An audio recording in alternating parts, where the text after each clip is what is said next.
Please subscribe the channel and press bell icon for notification. आप देख रहे हैं खिलाड़ी नंबर 1। मार्केट के एक्शन पर हमारी नजरें हैं। आज भले ही आपको इंडेक्स पर दबाव देखने को मिला होगा, लेकिन देखिए इंडिविजुअल स्टॉक्स है जो आउट परफॉर्म कर रहे हैं और एक हिट ट्रेड साबित हुआ है बर्गर किंग का। कल ही इसने अपनी पारी की शुरुआत की और आज देखिए फिर इसके पंख लगे हैं। बड़े बड़े पीएमएस फंड्स इसमें दरअसल जमकर पैसा लगा रहे हैं। कल बसंत महेश्वरी के पीएमएस ने करीब 24 लाख शेयर खरीदे। वैलियंट मॉरिशस ने भी करीब 25 लाख शेयर खरीदे। वैलियंट ने तो 130 के भाव पर खरीदा था स्टॉक का और आज स्टॉक 162 पर आ चुका है। याद रखिएगा इशू प्राइस था 60 रुपए का, 112 के आसपास लिस्ट हुआ और इसके आज फिर अपर सर्किट पर ट्रेड।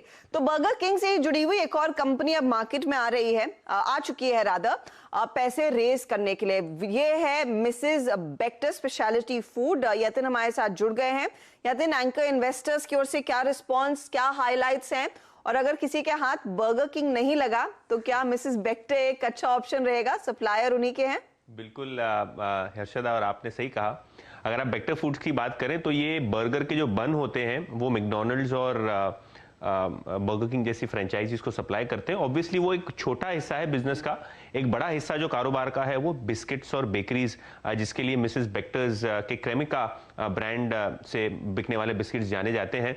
लेकिन अगर आप आईपीओ की बात करें तो काफ़ी अच्छा स्ट्रॉन्ग तगड़ा रिस्पॉन्स मैं कहूँगा मिला है एंकर इन्वेस्टर्स से।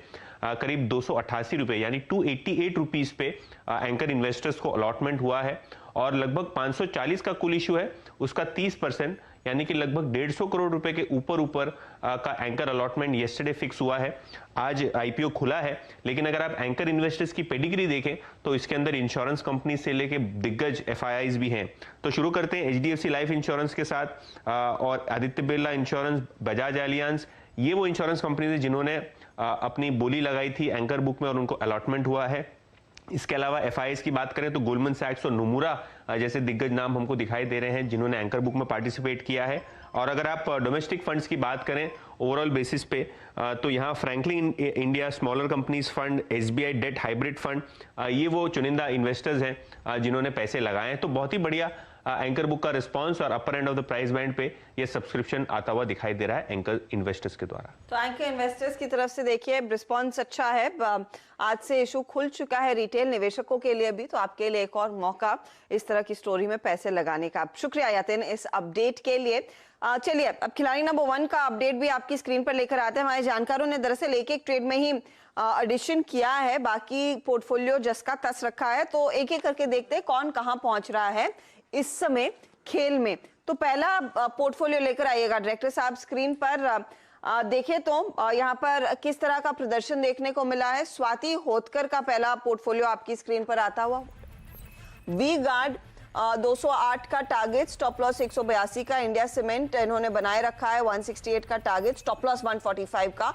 और ओरिएंट इलेक्ट्रिक इन्होंने नया जोड़ा 235 का टारगेट है, 216 का स्टॉप लॉस। रिटर्न्स के लिहाज से कौन कहां पहुंच रहा है?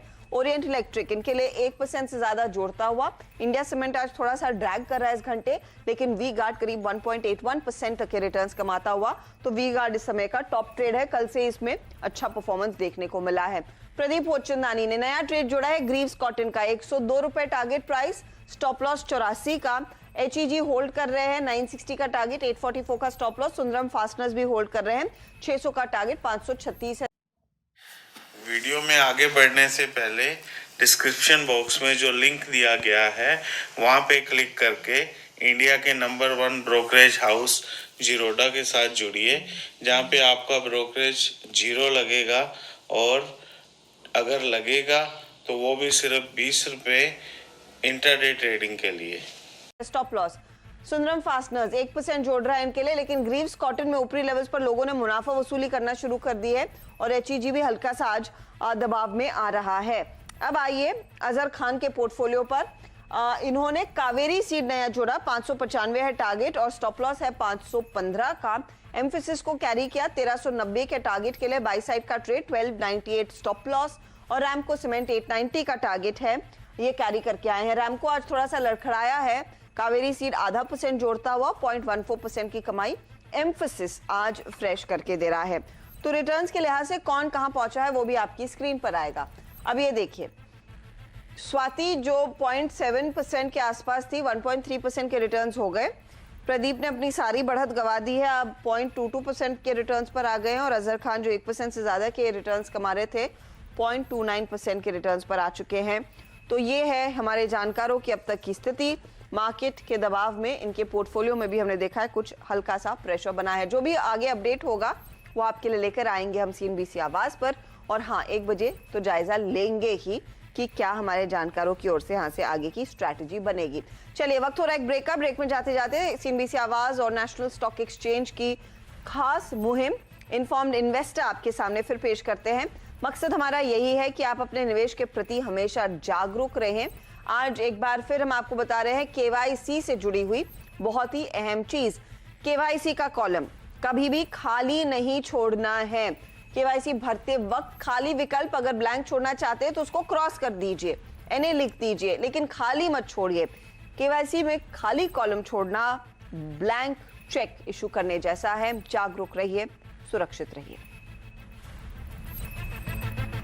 Please subscribe the channel and press bell icon for notification.